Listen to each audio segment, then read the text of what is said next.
श्री साईनाथाय नमः। आज हम श्री साई सच्चरित्र का अध्याय नंबर 38 का पाठ करेंगे। तो चलिए शुरू करते हैं। बाबा की हांडी, नाना साहेब द्वारा देव मूर्ति की उपेक्षा, नैवेद्य वितरण, छाछ का प्रसाद। गत अध्याय में चावड़ी के समारोह का वर्णन किया गया है।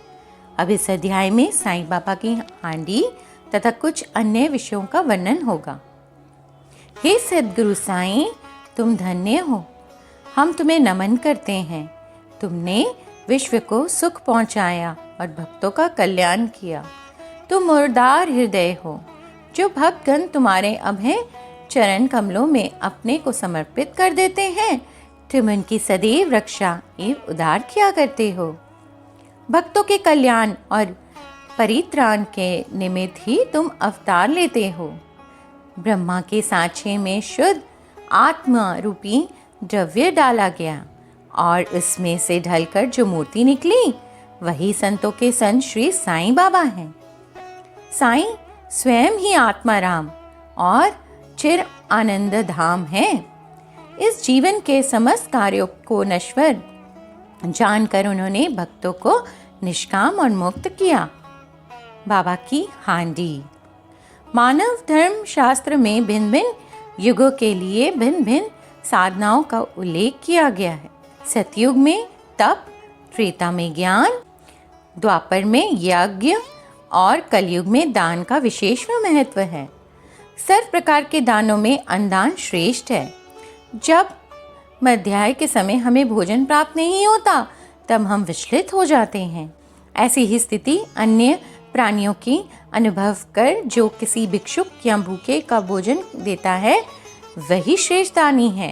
तैत्तिरीय उपनिषद में लिखा है कि अन्न ही ब्रह्मा है और उसी से सब प्राणियों की उत्पत्ति होती है तथा उससे ही वे जीवित रहते हैं और मृत्यु के उपरांत उसी में लय भी हो जाते हैं। जब कोई अतिथि दोपहर के समय अपने घर आता है तो हमारा कर्तव्य हो जाता है कि हम उसका अभिनंदन कर उसे भोजन कराएं। अन्य दान जैसे धर्म, भूमि और वस्त्र इत्यादि देने में तो पात्रता का विचार करना पड़ता है, परंतु अन्न के लिए विशेष सोच विचार की आवश्यकता नहीं है। दोपहर के समय कोई भी अपने द्वार पर आए उसे शीघ्र भोजन कराना हमारा परम कर्तव्य है। प्रथम लूले, लंगड़े, अंधे या रुग्ण भिखारियों को, फिर उन्हें जो हाथ पैर से स्वस्थ हैं और उन सभी के बाद अपने संबंधियों को भोजन कराना चाहिए।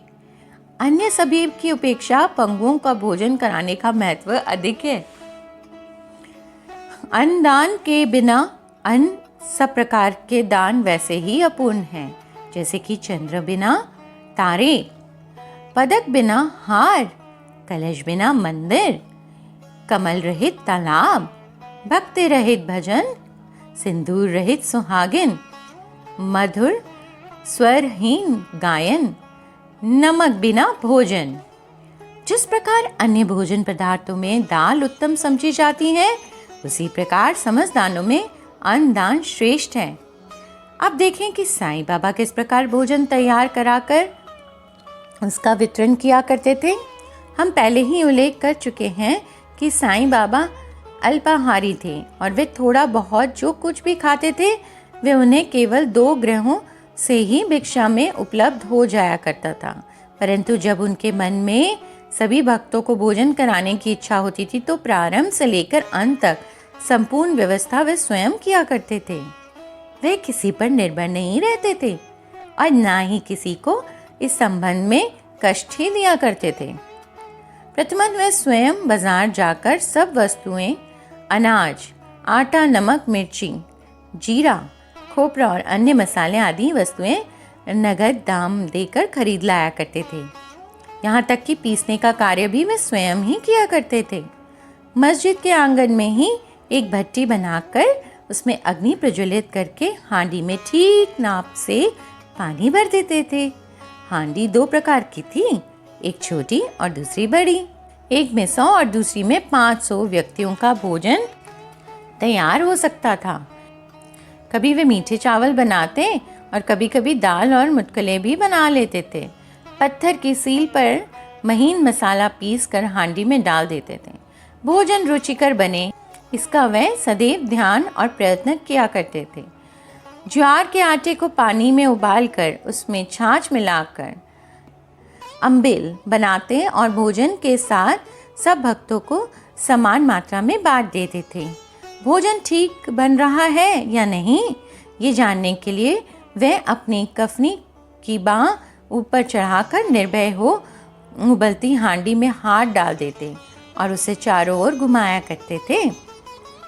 ऐसा करने पर भी उनके हाथ पर ना तो कोई जलन का चिन्ह और ना चेहरे पर कोई पीड़ा की रेखा प्रतीत होती थी।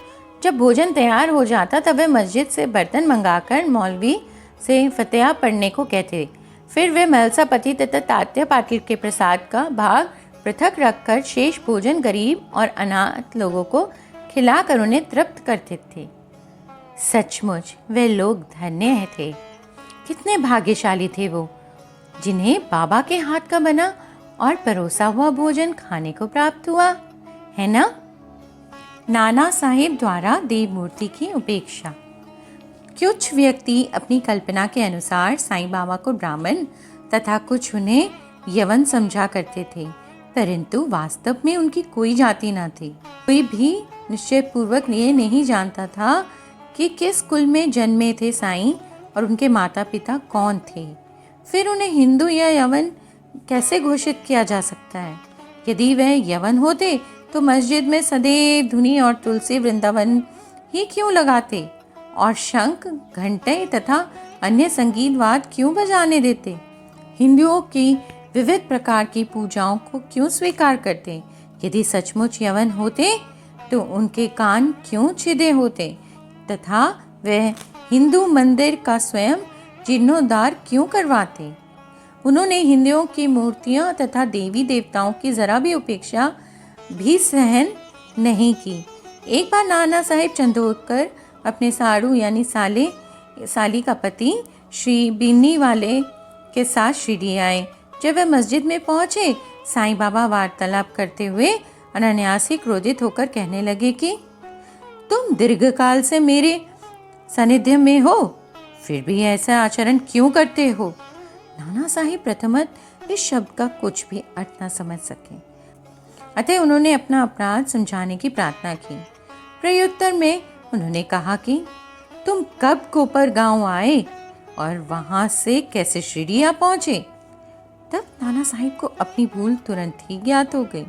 उनका यह नियम था कि शिरडी आने से पूर्व वह कोपर गांव में गोदावरी के तट पर स्थित श्री दत्ता का पूजन किया करते थे, परंतु रिश्तेदार के दत्त उपासक होने पर भी इस बार विलंब होने के भय से उन्होंने उनको भी दत्त मंदिर जाने से हतोत्साहित किया और वे दोनों सीधे शिरडी चले आए थे। अपना दोष स्वीकार कर उन्होंने कहा कि गोदावरी में स्नान करते समय पैर में एक बड़ा कांटा चुभ जाने के कारण अधिक कष्ट हो गया था। साईं बाबा ने कहा कि यह तो बहुत छोटा सा दंड था और उन्हें भविष्य में ऐसे आचरण के लिए सदैव सावधान रहने की चेतावनी दी। नवेद वितरण। अब हम नवेद वितरण का वर्णन करेंगे। आरती समाप्त होने पर साईं बाबा से आशीर्वाद तथा उदी प्राप्त कर जब भक्तगण अपने अपने घर चले जाते, तब साईं बाबा पर्दे के भीतर प्रवेश कर निंबर के सहारे पीठ टेक कर भोजन के लिए आसन ग्रहण किया करते थे। भक्तों की 2 पंक्तियां उनके समीप बैठा करती थी। भक्तगण नाना प्रकार के नवेद, पूड़ी, पूरन पोली, पेड़ा, बर्फी, बासुंदी, उपमा, अम्बे मोहर थाली में सजा सजा कर लाते और जब तक वे निवेद स्वीकार न कर लेते तब तक भक्तगण बाहर की ही प्रतीक्षा किया करते थे। समस्त नवेद एकत्रित कर दिया जाता, तब वे स्वयं भगवान को नवेद अर्पण कर स्वयं ग्रहण करते थे। उसमें से कुछ भाग बाहर प्रतीक्षा करने वालों को देखकर शेष भीतर बैठे हुए भक्त पा लिया करते थे। जब बाबा सबके मध्य में आ विराजते तब दोनों पंक्तियों में बैठे हुए भक्त तृप्त होकर भोजन किया करते थे। बाबा प्राय श्यामा और निमोनकर से भक्तों को अच्छी तरह भोजन कराने और प्रत्येक की आवश्यकता का सावधानीपूर्वक ध्यान रखने को कहते थे। वे दोनों इस प्रकार कार्य को बड़ी लगन और हर्ष से करते थे। इस प्रकार प्राप्त प्रत्येक ग्रास भक्तों को पोषक और संतोषदायक होता था। कितना मधुर, पवित्र, प्रेम रसपूर्ण भोजन था वह, सदा मांगलिक और पवित्र। छाछ मट्ठे का प्रसाद। इस सत्संग में बैठकर एक दिन जब हेमाड पंत पूर्ण भोजन कर चुके, तब साईं बाबा ने उन्हें एक प्याला छाछ पीने को दिया। उसके श्वेत रंग से वे प्रसन्न हो गए, परंतु उधर में जरा सी भी गुंजाइश न होने के कारण उन्होंने केवल एक घूंट ही पिया। उनका ये उपेक्षात्मक व्यवहार देखकर साईं बाबा ने कहा कि सब पी जाओ, ऐसा सुअवसर अब कभी ना पाओगे।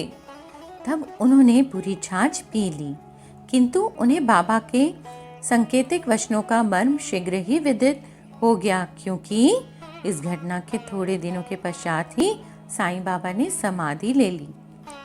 श्रोतागणों, अब हमें अवश्य ही हेमाड पंत के प्रति कृतज्ञ होना चाहिए, क्योंकि उन्होंने तो छाछ का प्याला पिया, परंतु वे हमारे लिए यथेष्ट मात्रा में श्री साईं लीला रूपी अमृत दे गए। बोलो श्री सद्गुरु साईनाथ महाराज की जय। समाप्त हुआ अध्याय नंबर 38 श्री साईं सच्चरित्र का।